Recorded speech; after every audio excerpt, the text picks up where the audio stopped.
Hello, everyone. I'm Andrew Radosevich, Global Market Specialist for CMB Regional Centers. We're excited to have you all here to join us today, both virtually and in person. We are very excited to present to you this exciting topic about America's EB-5 program and how to discover the proven keys to success all investors are looking for. Our hope is that you'll find tremendous value in our discussion and presentations today, and the information that we're sharing today is for educational purposes, and it's not meant to be taken as legal or directed advice. So today, we're happy to have our friend and host, Ms. Diane Stewart. She's the president of Pathway USA. Diane is an expert in international relocation, which is also the focus of her company, Pathway USA. She and her husband, Bruce, have been able to assist over 1,500 families to successfully transition their lives to another country, and they've been doing so since 2006. Also joining us today with CMB Regional Centers is Vice President of Project Development, Mr. Matt Hogan. Mr. Hogan oversees CMB's team responsible for the identification of new opportunities, our initial project underwriting, negotiating and structuring of each of CMB's EB-5 partnership loans. In his role as Vice President of Project Development, Mr. Hogan is directly involved in the development of all project-related documentation needed to support each EB-5 partnership's USCIS submissions. Mr. Hogan is also instrumental in developing and maintaining both new and ongoing business relationships with CMB. Since he's joined in 2011, Mr. Hogan has been involved in the structuring of over $2 billion in CMB's EB-5 investment loans, spanning over 60 EB-5 partnerships. Also joining us today, we're thrilled to have Ms. Karen Lee Pollock. She's going to provide some perspective about EB-5 from the eyes of an attorney. She's the managing attorney of Pollock PLLC. They are in a multi-award-winning immigration boutique in Uptown Dallas. She serves clients all across the globe. They provide full-service legal immigration counsel to large corporations, small businesses, employers, employees, investors, and families seeking to live and work in the United States. So today we're going to start out with Diane discussing how Pathway USA helps their clients understand and prepare how to relocate to America. Next, Ms. Pollock will discuss the important aspects of the EB-5 program and understanding some of the legal process sides of this immigration program. Then finally, Mr. Hogan's going to cover CMB Regional Center's history briefly, and then he's going to also explain our current investment opportunity. Now, following Mr. Hogan's presentation, we'll look forward to an interactive Q&A session. We'll do our best to accommodate as many of the questions as time allows today. And today will be just slightly different since we're both virtual and in person. I'll be doing my best to help out on the virtual side, and Diane is going to take care of the in-person side. So the format's a little different than usual. If you're with us online, please use the Q&A commands that are located on the control panel on the Zoom here. Now, if your questions are individually specific related matters, we request that maybe you reach out at a different point. Use the contact information we'll provide to you today, and we'll be happy to try to assist with any of those questions at any other point in the future. So to kick off our event today, Ms. Diane Stewart.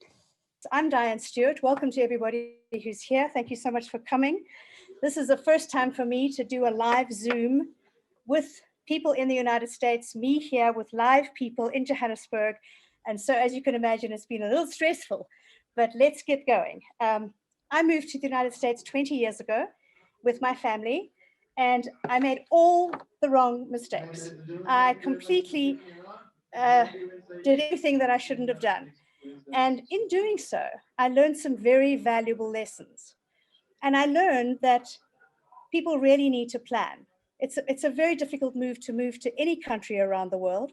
And so, especially the United States, people think that because we speak English and because we understand and we think we understand the American culture, it really is a very different place to move to, like any country that you would used to. So what I'm going to talk briefly about today is I'm going to be speaking about how you make a successful transition to the United States and how you prepare for this new life. And I'm going to talk about it in three groups. The first is preparing for your new life before you get there, which is a very important component of it, because you need to know all sorts of things about your move. You need to know where you're going to be living. You need to know what state will suit you best. You need to know what kind of job you're going to be doing. You need to have a huge array of questions answered so that you can plan before you actually get there. And we do a number of things for our clients that I'm going to talk briefly about. We explain to you how important it is to have a credit score in the United States, because right now, if you're not a resident or a citizen of the United States, you do not exist in their system. And so in order to prepare you for that, we teach you how to build the very important credit score. We also have a way of enabling you to invest in property in the United States. And so we do all this prior to even getting there. We even go so far as to help you prepare for your driver's license. Very important thing in America, you need to have a driver's license in order to buy a car. You can't buy a car without a driver's license. We also can open up a bank account for you in the United States. We, pre-COVID, you had to come to the United States to open up a bank account. You had to be there in person. Now, since COVID, we've managed to, my company found a way to open up a bank account with a very reputable bank in New York that will give you internet banking and enable you to start moving funds to the United States in order to plan your future life there. So that's very important. And also we will encourage you to purchase a property, an investment property, that you can put a United States tenant in that will pay your mortgage entirely, so that when you're ready to move to the United States, you've got a place to live, or you can just keep it as an investment. So these are very important steps that we help our clients move to. Andrew, next slide. Important to know that when you arrive there, things are going to be very challenging. They're going to be very different. The most important thing, as I mentioned, is getting a driver's license as soon as possible. Once you get your green card through the EB-5 program that we're going to be talking about tonight, you will get a social security number, and your social security number is rather like your identity number. So that number will stay with you for the rest of your life in America, and it will be used to track your spending, your investments. Everything that you do in America will be attached to the social security number. So it's very important that you get that as soon as possible. And then what I encourage my clients to do is to develop your personal and professional network. Most people that go there are slow to find their way. And so we encourage them to reach out and to participate in the community and to actually join networks, join business networks, volunteer at your children's school, get to know Americans as fast as you can. So I'm really just touching on a few aspects of what Pathway does, but these are just to give you an idea of the kind of detail that we spend with our clients and how important it is to pay attention to those details.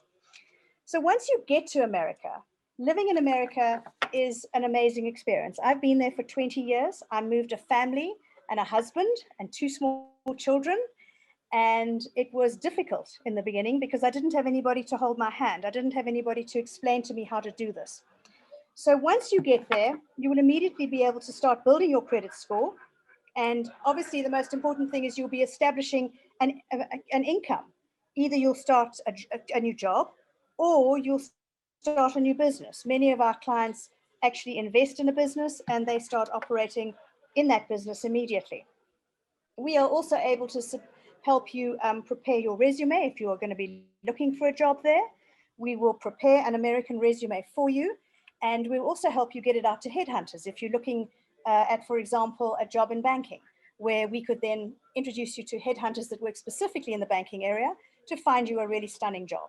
I live in the headquarters of Bank of America in Charlotte, North Carolina. It's a very beautiful city. I'm passionate about my city. It's beautiful.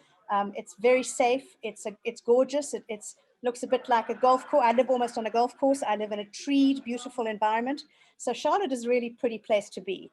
And so we can help you with establishing that very important income or a new business if you desire. We also have contacts with brokers, business brokers, if you're interested in buying a business.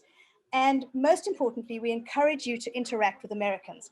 It's really important that when you move to America, you actually embrace the culture, you embrace the community around you, and you really make it work for you, because the purpose of moving there with your family is obviously to stay there and to enjoy what I call the very real American dream. I have 2 children.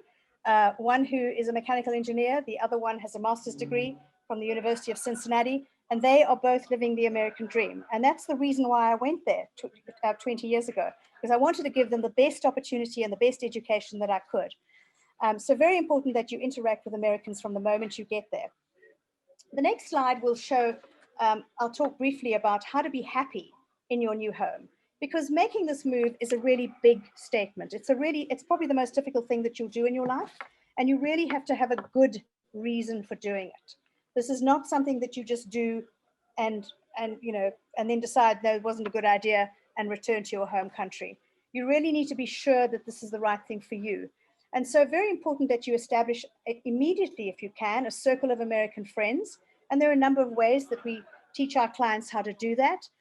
There are lots of organizations, cultural organizations, different countries have organizations. America is a nation of immigrants, and we are proud to be a nation of immigrants. And so there are many different cultural organizations that you can find a home at. And so we encourage our clients to do that. And very important also is to ask for help.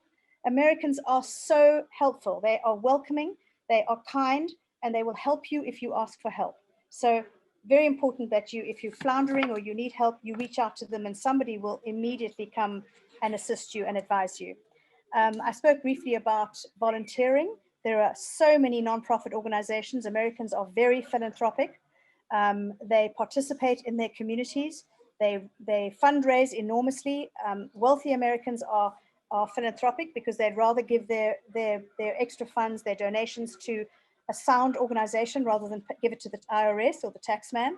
So we do have a very active and a very vibrant group of people that are, support philanthropy and give money to organizations that need it and that they are passionate about. People donate money to music, to arts. They donate money to special causes, animals, all sorts of opportunities to volunteer. And that's how you really get into the culture, into meeting the people that you want to in your community. And also you need to find social engagements. And it's quite easy if you've got young children, because you're always going to be invited to people's houses for birthday parties, for events, where we celebrate just about everything in America. We have lots of public holidays, which we call holidays. And we celebrate with our neighbors, and we love to entertain and enjoy fellowship with our friends. So that's basically just a broad outline of what Pathway does. We do everything that you need other than get you what CMB and the folks at CMB are going to tell you about today, which will get you your green card.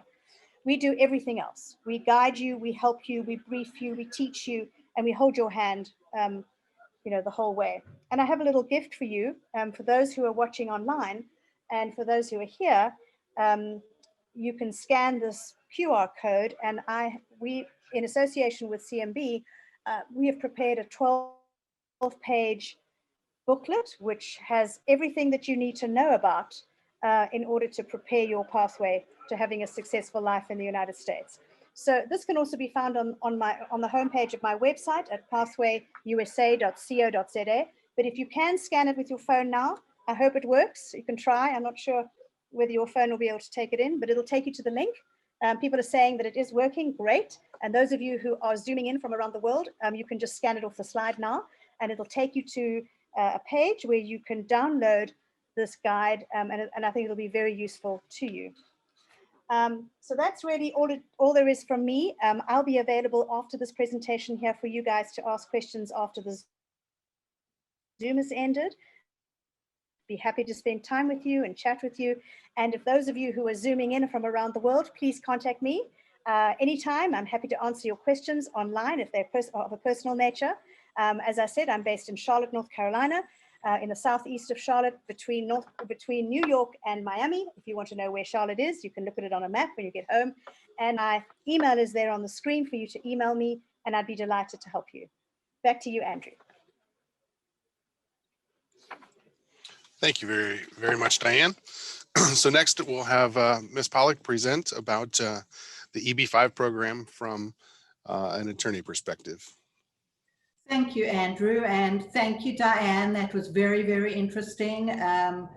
A coach once said to me that if you don't have a map and directions, you're never going to go where you need to go. So I think you outlined perfectly some of the steps that you have to get there. It's not just about getting a visa. So thank you. That was very informative. So my name is Karen Lee Pollock. As Matt and Andrew told you, I have an immigration boutique in Dallas, Texas. I am originally from Johannesburg. I've lived here 25 years. I can't shake the accent as much as I try. And pre-COVID, I used to come back as often as possible, but I have not been back since COVID. So I'm here today to talk about a green card through investment, particularly through the EB-5 program. So a person may get a green card, which is often referred to as permanent residency, by making a substantial investment in their own business in the United States that will create employment for at least 10 US workers. That is 10 full-time workers. The investment must be at least 1.8 million if it's located in a regular area, or $900,000 if it's located in a high unemployment or rural area. An alternative to investing in your own business is investing with a regional center. A regional center is, in the simplest form, a partnership with the government to promote economic growth and jobs in a particular area. Most or a lot of regional centers focus on construction projects, and they provide a substantial employment opportunities for US workers. The beauty of the regional center program is the investment is $900,000. And in terms of job creation, you can rely on direct jobs. Those are who's specifically employed by the project, as well as indirect jobs, such as construction workers. So that is one of the many advantages of a regional center. What are the benefits of doing the EB-5 permanent residency program? Well, there are several. So first of all, the investor will obtain permanent residency immediately upon application being approved, and can bring with spouse and dependents who are younger than 21 years old. They have the right to live, work, study, or build a business anywhere in the United States. They don't have to live where the investment in the regional center is. There's no age restrictions, educational qualifications, language tests, or work experience required. You get access to the same education, medical facilities, and social programs at the same costs as US citizens. There's no day-to-day management of your own business because you've invested in the regional center. As I said before, job creation can be direct or indirect jobs, and you have a path to citizenship and can apply for US citizenship in 5 years. As I said, the amount of the investment is $900,000. It went up in November of 2019 from $500,000 to invest in the regional center program. So the EB-5 timeline. So the first thing you will be doing is consulting with a lawyer and researching various regional center projects to see what kind of project you are interested in. Many regional centers will make you sign a non-disclosure agreement because they'll be giving you confidential financial information. That doesn't obligate you to invest with that regional center. It just obligates you to keep their information confidential. You can consult with an attorney and the regional center, and both will advise you on the process. Once you have selected your regional center, you will sign various agreements with them, as well as various forms that are required by the Security and Exchange Commission. Your attorney will prepare the immigrant aspect of the application, which is called an I-526, Petition for Entrepreneur. and you will also transfer the funds to the regional center. The lawyer will guide you on what documents need to be supplied in addition to the application form. And generally, it's a lot of paperwork. It's like 3 to 4 feet high by the time we're done with everything that is required. It's a lot of trees are killed for that. We would get a lot of information from you, namely how you got the money. We would show a paper trail to the regional center. We would provide all those supporting documents, as well as biographic data on you and your family, and then a lot of information on the regional center, the project, how it's going to create jobs and economic growth. We would then file the petition with USCIS, which is United States Citizenship and Immigration Service. They will review the petition. They may ask for additional information, or hopefully they will just straight out approve it. That's always what we wish for.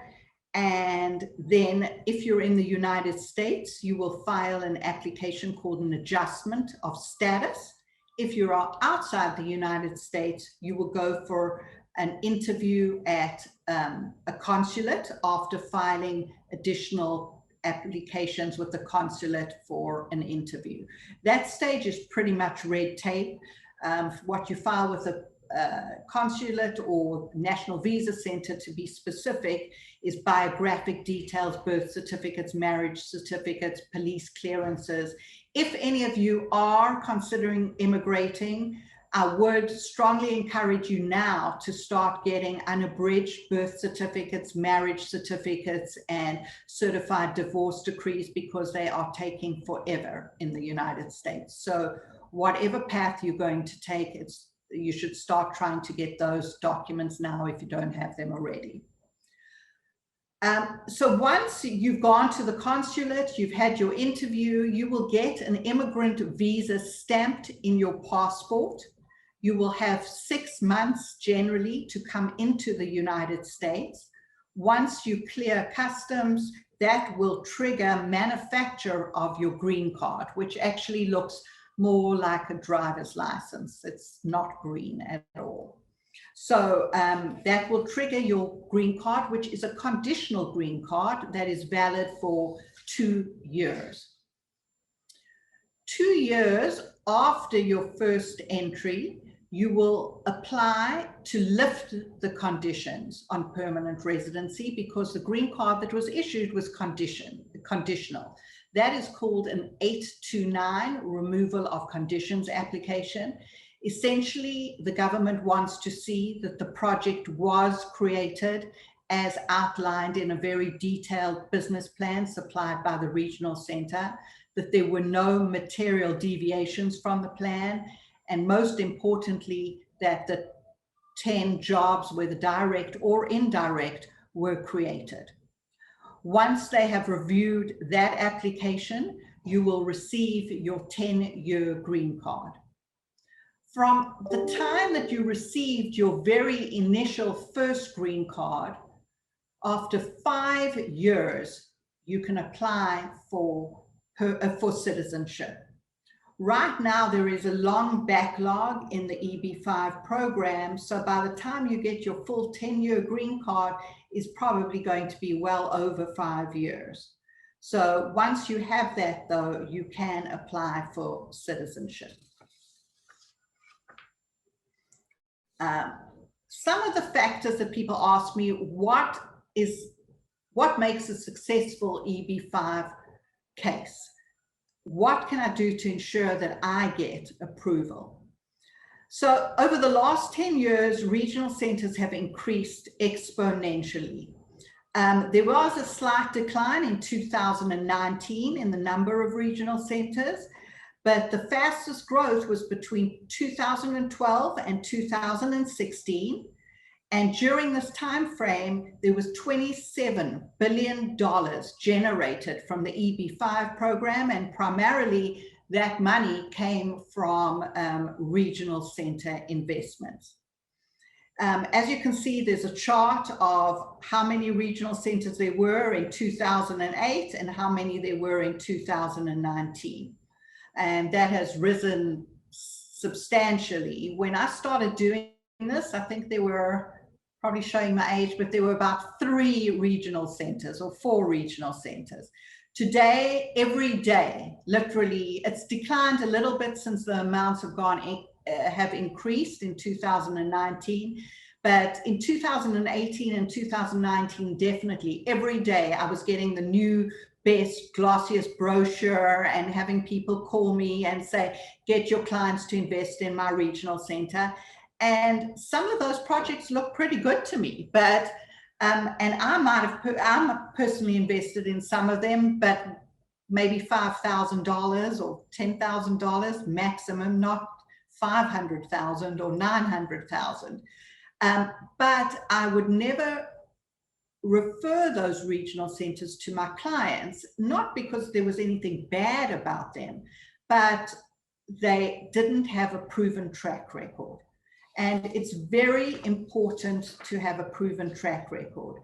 When you are looking around for a regional center, and I do encourage you to investigate this, ask them how many I-526 approvals have they got, or most of the time they'll tell you 100% success rate or whatever it is, and that's great, that's awesome. You always want the first stage to be approved. But more importantly than the 5 to 6 stage, you want your final stage to be approved, because you don't get the green card without the final stage. So you need to ask these regional centers not only how many 526s have been approved, but how many 829s have been approved. Because the second application, the 829, you are pretty much at the mercy of the regional center in providing the right documents to show that the project was created and that the jobs were created. You have no control over that paperwork. So it's very important to invest with a regional center with a proven track record that can say, yes, we've had X amount of 829s approved. A lot of these newer regional centers have not been around long enough to have a track record at all of any 829s approved. So I'm not saying that they're not bad or they're not good investments, but if they don't have a track record, I'm a little bit leery of that. Another thing is clients will come to me and say, oh, but X regional center offered me 20% interest per year, and this regional center is only providing me with 10% or 5%. I'm like, don't worry about the amount of interest. Interest is nominal and it's gravy. It is not a good investment. Investing with a regional center is not the best investment. There's far better ways to invest your money, but you are not doing it for an investment. You are doing it to get your green card and get your money back. As long as you get those two things, any interest, in my opinion, is gravy. You want to make sure you get your money back, because we've heard horror stories where people lose their money and then don't get their green card, and then they all going back to square one. So that is very important. Another thing, a key to an EB-5 is documenting your source of funds. The government is very concerned with illegal activity, drug running, trafficking, laundering. So you have to show that your money was earned lawfully and that you can account for it going to the regional center. So like when you were a child, you did those coloring in books, dot to dot, you connect the dots. That's how I like my clients to explain to me how they earned the money and how the money got to the regional center. We want to create a real picture and diagram that the officer can see how the money was earned and how it got to the regional center. And if logistically, if you can't show that, don't do this kind of project. I know that there's creative ways of filing tax returns and things like that. South Africa has a very sophisticated banking system. Some of my other clients, let's say from Russia, it's very common that people show on their tax return $20,000 a year, but their real money is somewhere else. Well, the government, US government's going to come back and say, if you're only earning 20 grand a year, how can you afford a $900,000 investment? So it's very important that you choose the right regional center that has a track record of the final stage, and that you can document specifically how you earned the money and how it got to the regional center. So as I said, your objectives here are two things: to obtain permanent residency and get a return on your investment. Any promises of high interest, be suspicious. I'm not saying it couldn't be true, but do your due diligence, because you're not looking at this program as a good investment. So, oops. Hi, sorry. So now you're going to ask me, we've gone through the process, how long is it going to take? Okay, the bad news is this is the most backlogged I've seen the EB-5 program in a long time. If you are, sorry, my battery's running low, so I have to fix that. Hold on. If you obviously not from mainland China, it's better for you than coming from China, but even so, we are looking at a 29 to 50 month wait time from the time we file the first stage, which is the 526 petition. Generally, I'm seeing about 38 to 40 months right now from the time we filed in 2019, a little bit more than that. So I would budget on 40 to 50 months for approval of the first stage of the EB-5. The second phase of the EB-5, we're seeing 37 to 50 month timeframes. So it is a long process. We're hoping that times will decrease. Part of AILA, which is the American Immigration Lawyers Association EB-5 team, has spoken to the powers that be, and they keep promising us that processing times will decrease and that they will make premium processing available, which means you can pay an additional amount to the government and get your approval faster. But when that will happen, I don't know. If I could predict that, I'd be in Vegas and I would not be an immigration lawyer. So we're hoping that happens soon. Sorry, I'm not sure what's happening with my screen here. And so those are my spiel on the EB-5 program. I'm happy to answer any questions that you may have. My email is listed on the slide. You can email me and I will answer you. I will try answer very non-specific EB-5 questions today if you have any. Thank you very much for your time, and thank you, Matt and Andrew, for doing this. Thank you very much. Well, next is our Vice President of Project Development, Mr. Matt Hogan.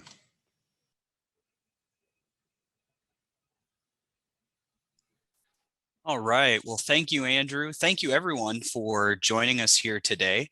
I especially want to thank Diane for hosting there in person. It's pretty cool to be able to do an event that's both live in person and then also through Zoom. So thank you, everyone, for joining.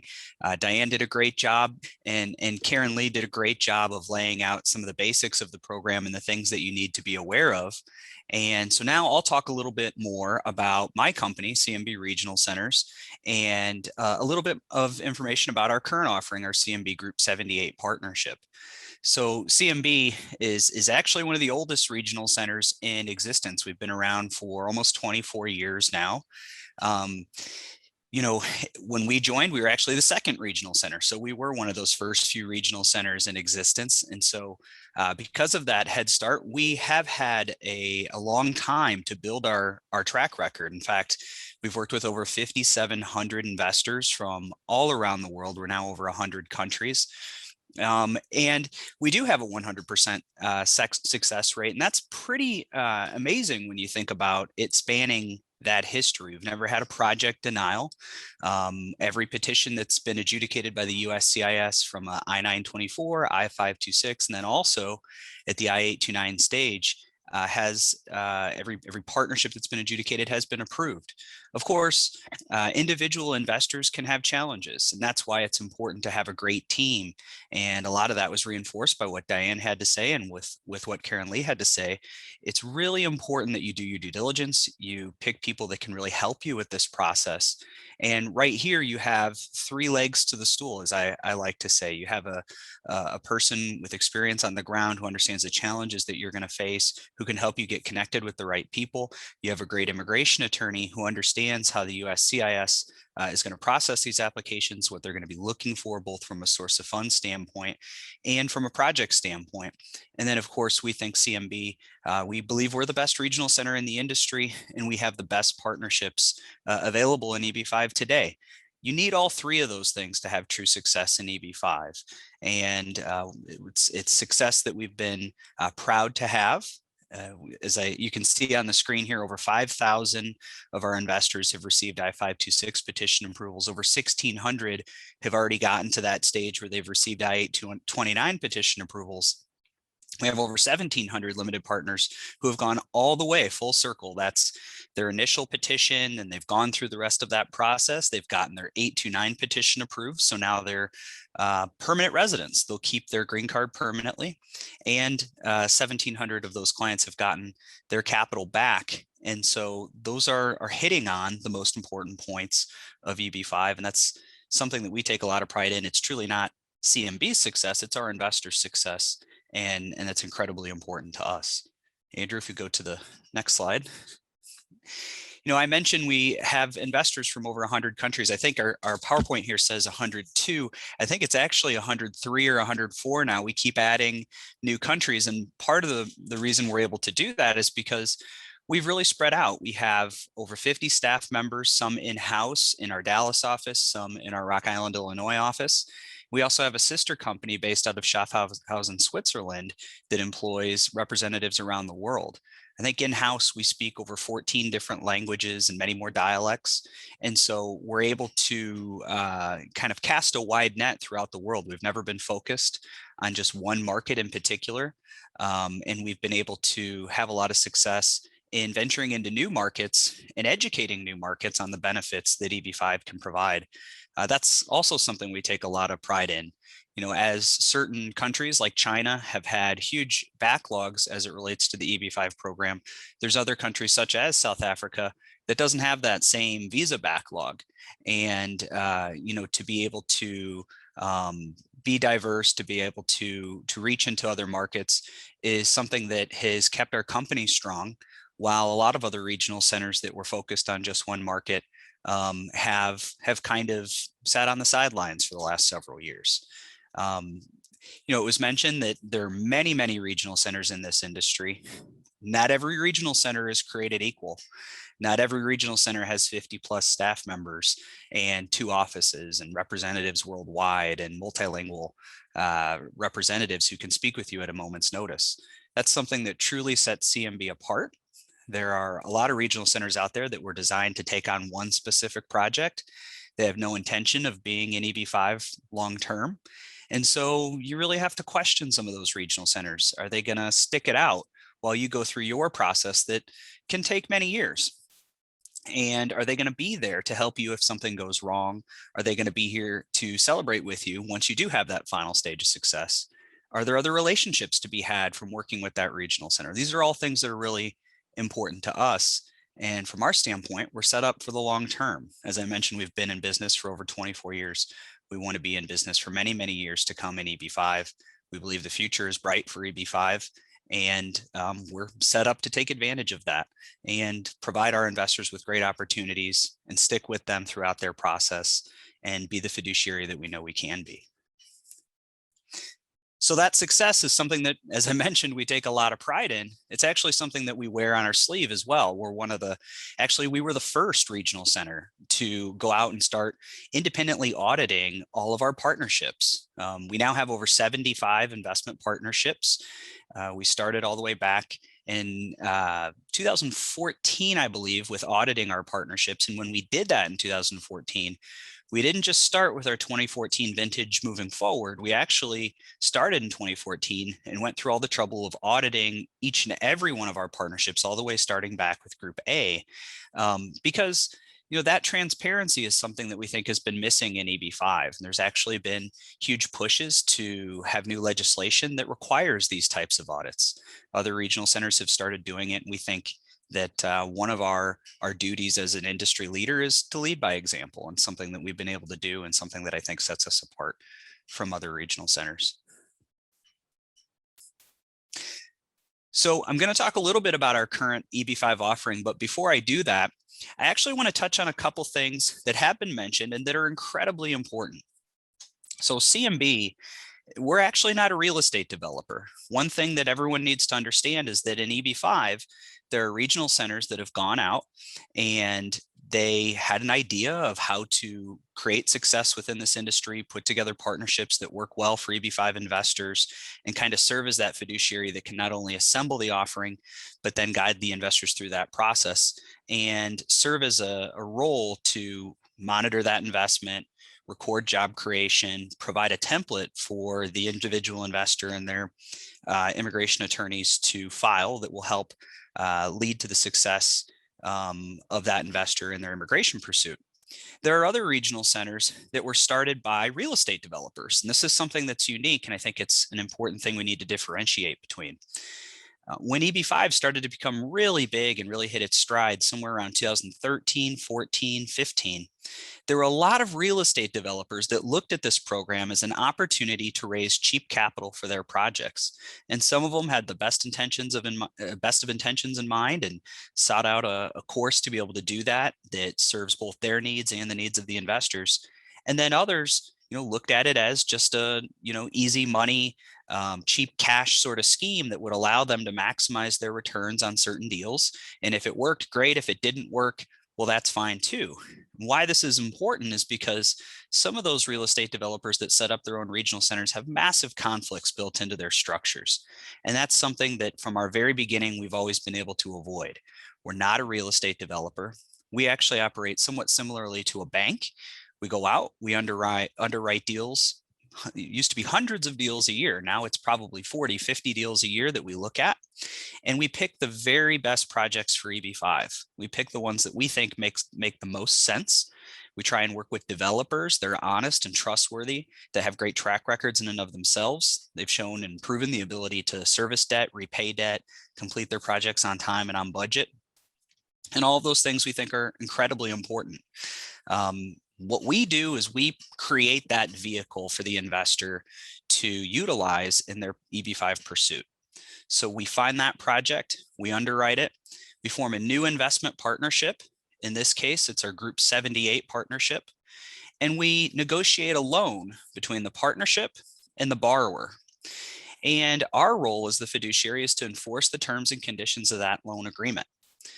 Investors who want to use this program for EB-5 for their immigration pursuit, they make an investment into the partnership with other EB-5 investors.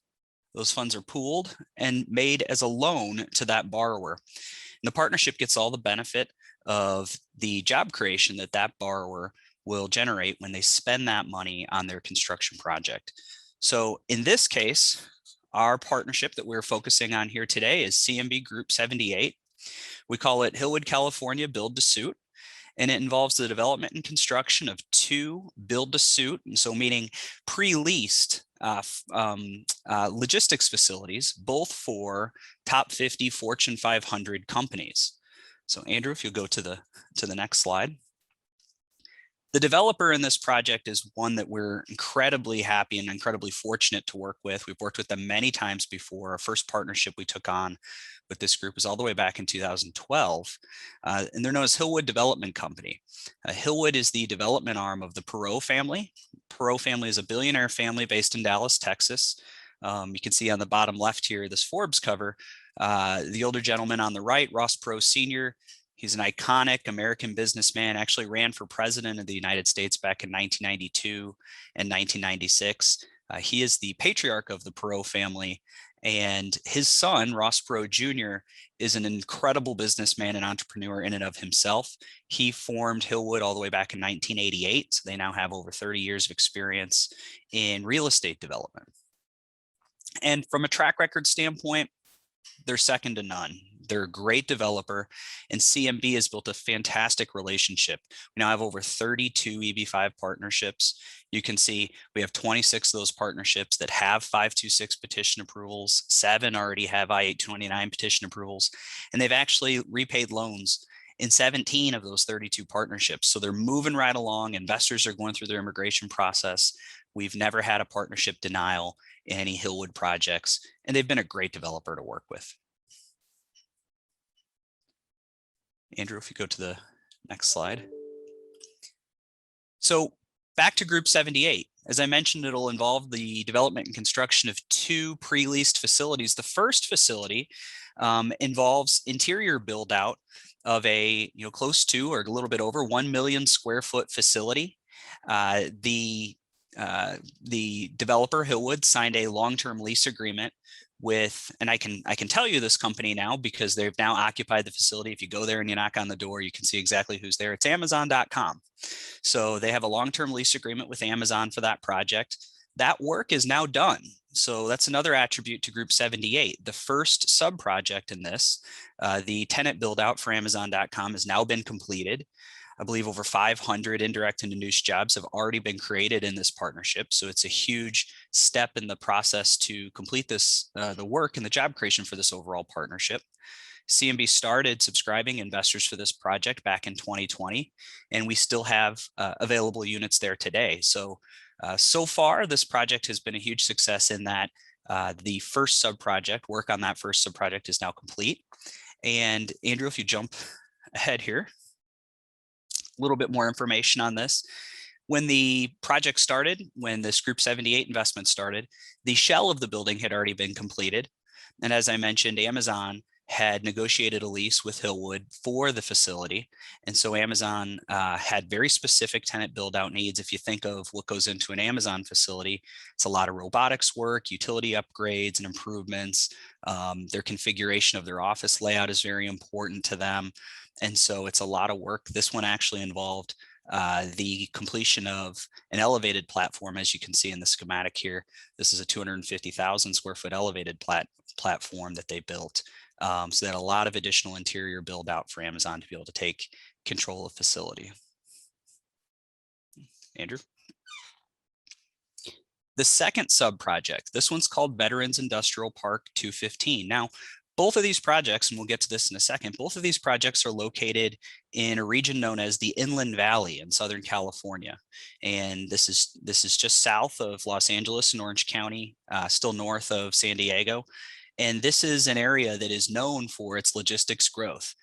There's huge former military bases. It's actually where CMB started its work. CMB is an acronym that stands for California Military Base or Closed Military Base.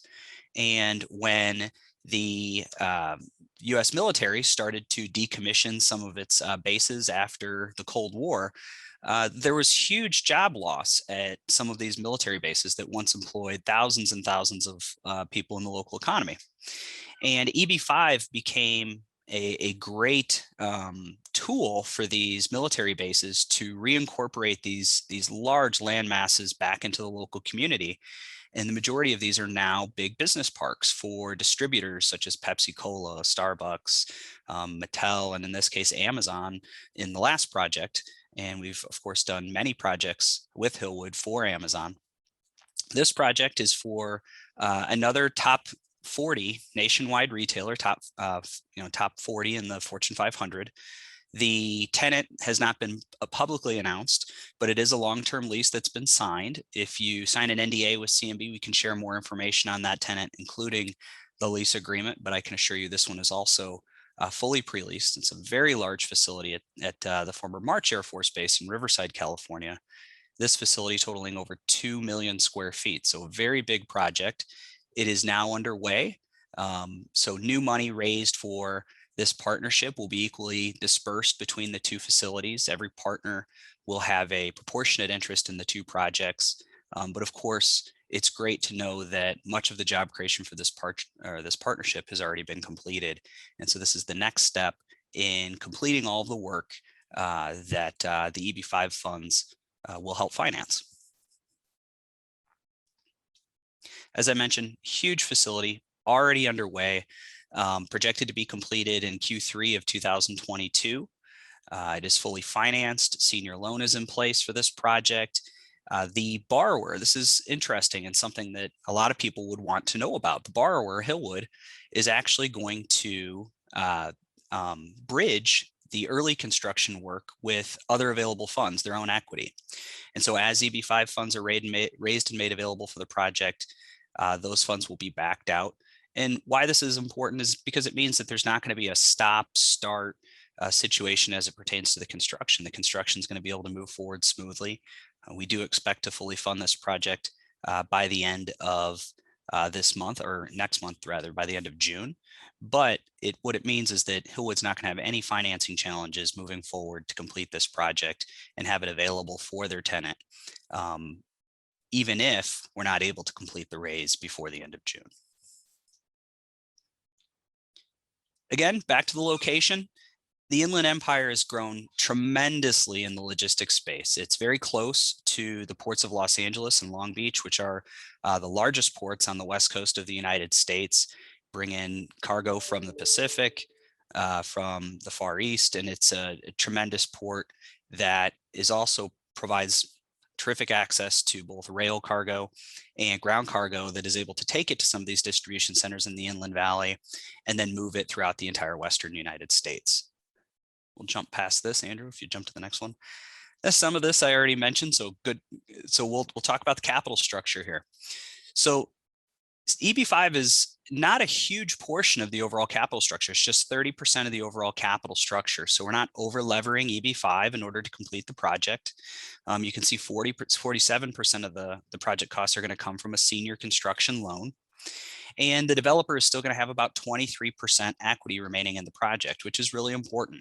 You want to make sure that the developer has skin in the game, that they actually have capital that is going to be used in this project and stay in this capital, or in this project long term rather. And so, this project provides what we think is a very well-rounded structure for EB-5 investment, whereby EB-5 can be assured that there's going to be plenty of job creation. The overall debt stack is not over levered. You can see 47 and 30, 77% overall leverage on the project, which means that there's buffer, there's room in the event that the developer needs to sell these assets at some sort of a, under realized value, or needs to refinance these to complete the repayment of our loan at the end of its term. There's going to be plenty of value to be able to do that. Go ahead, Andrew.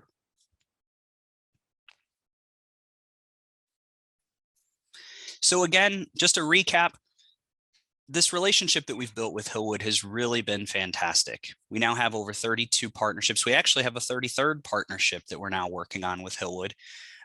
They've been an absolute pleasure to work with. They're a very trustworthy developer, but we also hold them to tough standards.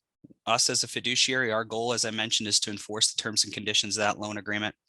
And they've always abided by them. We've never had a situation with Hillwood where there's been a default or a failure to repay on time. They've been great to work with.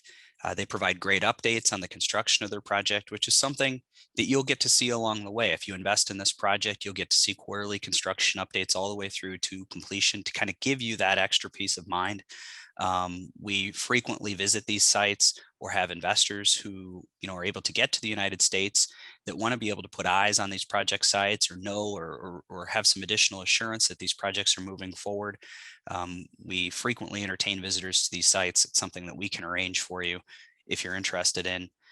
I think the team that we've assembled between Hillwood and CMB that work together to put these partnerships together is truly second to none.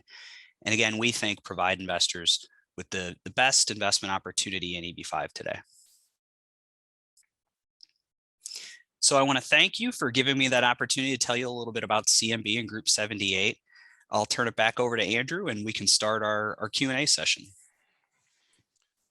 Thank you very much, Matt.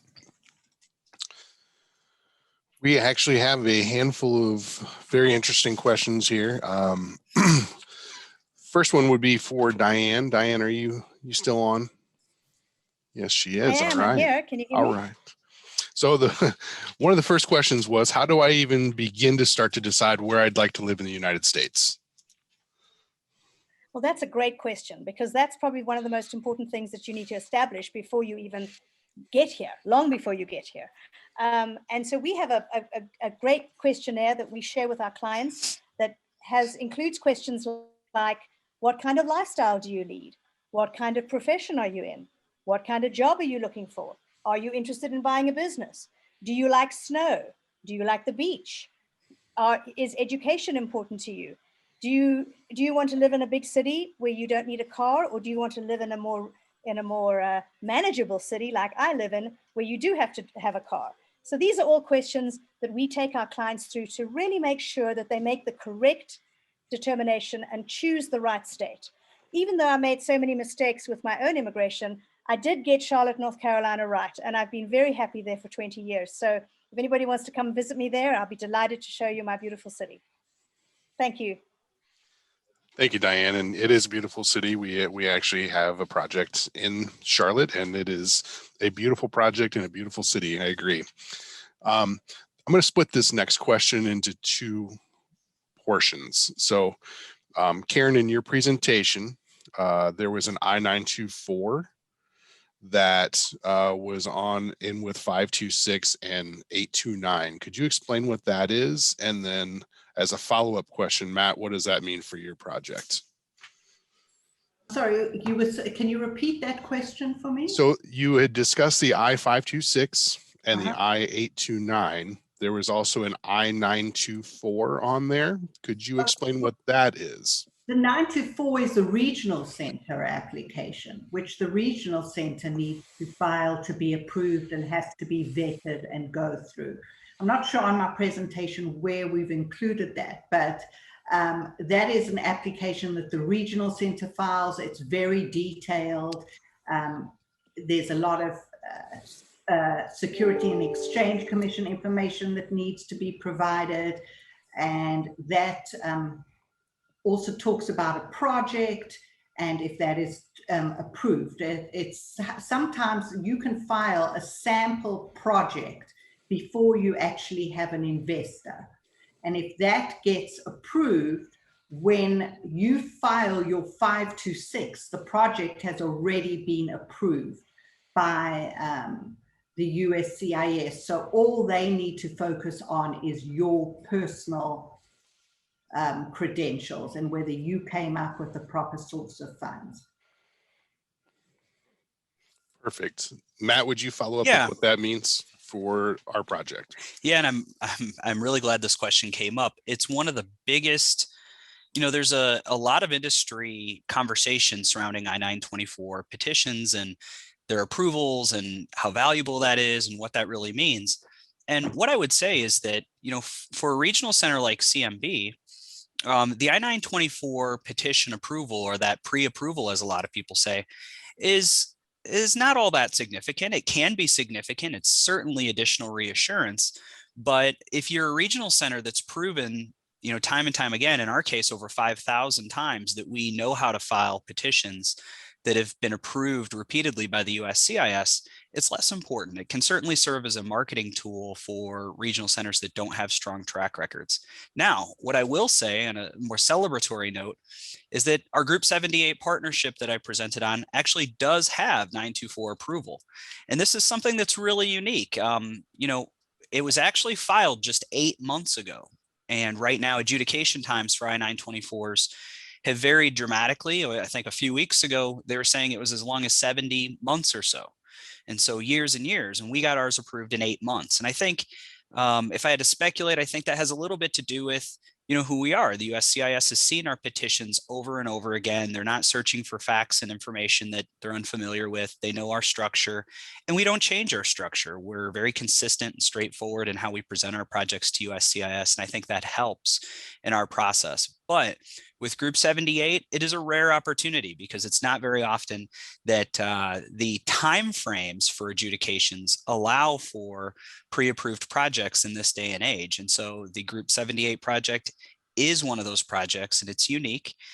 As I mentioned, it's not the end all be all, but it certainly provides some additional assurance to our investors because, as Karen mentioned, it's fantastic in that if it's been approved, the USCIS will provide what they call deference, meaning when they look at your petition, they're not going to re-adjudicate the project. They're not going to look at all the business elements to the project. They're going to look at your personal information, but they're not going to spend time looking at the project again because that project has just recently been reviewed and approved. Wonderful. Thank you very much, both of you. I'm actually going to split another question. So we have one that says, Matt mentioned the visa application processing times are shorter for South Africans. And I know that your reference was specifically versus Chinese applicants or other areas. However, why would this be the case? And what are the estimated processing times if it is different? What is the variance between the two? Sure. So I'll start, and if anyone else wants to add to what I say, feel free to jump in. What I was referencing is that the program itself actually only allows for 10,000 visas through the EB-5 program every year. And each country is allocated 7% of those 10,000, so roughly 700 visas per country. And if your country has more than 700 visa applications in a given year, you actually get put in a waiting queue in a line until the next year's allotment of 700 open up, or if there are additional visas that are available after each country is given their 700, because not all countries use up their 700, you can receive one of those overflow visas. In the early days of EB-5, the program, and really, I should say, when I say early days, I'm more so referring to 2011, 2012, 2013, 2014. The program really exploded in China. And so there was a huge visa backlog created specifically in China. And now there's visa backlog in Vietnam and in India, where those countries far and away exceed their allotment of 700 visas each year. And the overall 10,000 are eaten up between the other countries and the overflow from countries like China. So why is that important to those countries? It means because EB-5, it means that there's a longer waiting time in those countries. But in South Africa has never exceeded their use of their 700 visas. The program is not as huge. The population is not as significant in South Africa as it is in a place like China. And so it's unlikely that in the near term, South Africa will ever exceed that individual country cap of 700 visas, which means as soon as your I-526 petition is approved, you're immediately eligible for a visa. As where in a country like China, you might see your 526 petition approval, but then you may have to wait many more years for a visa to actually become available. Perfect. Karen, did you have any thoughts on that you'd like to add? No, I didn't have any thoughts except to say that it is really convenient if the 924 has been approved. I think it does expedite adjudication a little bit. I'm not sure because of the backlogs how much it will expedite it, but you can be sure that the only thing that they will be focusing on is adjudication of the information relating to the investor. And as Matt correctly said, there won't be a re-adjudication because they already know that the project has been approved. Yep. So here's a very important question for Karen Lee. You had talked about the 829 petition is the most important. As an investor, what would happen if that petition is denied? What would be the status of my case? Okay, first of all, I think both stages are very important. If the 526 is denied, which is the first stage, you're not even going to get to the 829. So both stages are important and go hand in hand. If the 526 is not approved, you're not going to even get there. And if the 829 is not approved, you're not going to get a green card. And what was the point of the 526 being approved in the first place if the 829 is not approved. What will happen? It will depend on the agreements with the regional center and what your contract with the regional center says regarding return of funds to you. Generally, if you are with a reputable regional center, if there is a denial because of something in the project, you will generally be refunded your money, but it's really on a case by case or project by project or regional center basis. You will have to look at the contract very carefully to see the grounds when your money would be returned to you. If it's a regional center problem or an error with the regional center side of the project, with the regional centers I have worked with, generally the money would be refunded to you. We're lucky we've never had such a situation. If it's the investor's fault, then generally the money will not be returned to you if there is something wrong in their application. That's why it's also important that you work with an attorney who has experience from the get-go to see if there's any problems right from the outset. I have had one 829 denied in my whole 20-year career, and that is because my client did not disclose that they were a convicted child trafficker. They forgot. And if they had told me that when we started with the 526, right in the, I would have said, I'm not going to even represent you because you don't stand a chance. They were convicted, I think though they were convicted only after we filed the 526, although the proceedings were taking place. And when we filed the 829, I have a very detailed questionnaire that asks, have you ever been convicted of a crime? Have you been arrested? Have you been detained, even for a traffic incident? Have you been detained? We want to know all those things. So that's why they were denied. And the regional center in that instance, quite rightly, would not refund their money because they should have disclosed that in the first place. Wonderful, thank you. Sorry, let me just repeat. They didn't refund the money, but they did return the money to them when the investment project was completed with interest. Thank you for clarifying. So the green card after the 829 is approved is for 10 years. Can that green card be renewed if I don't want to apply for citizenship? Absolutely. We have a number of clients for various reasons. Either they can't hold dual citizenship, or there may even be other reasons.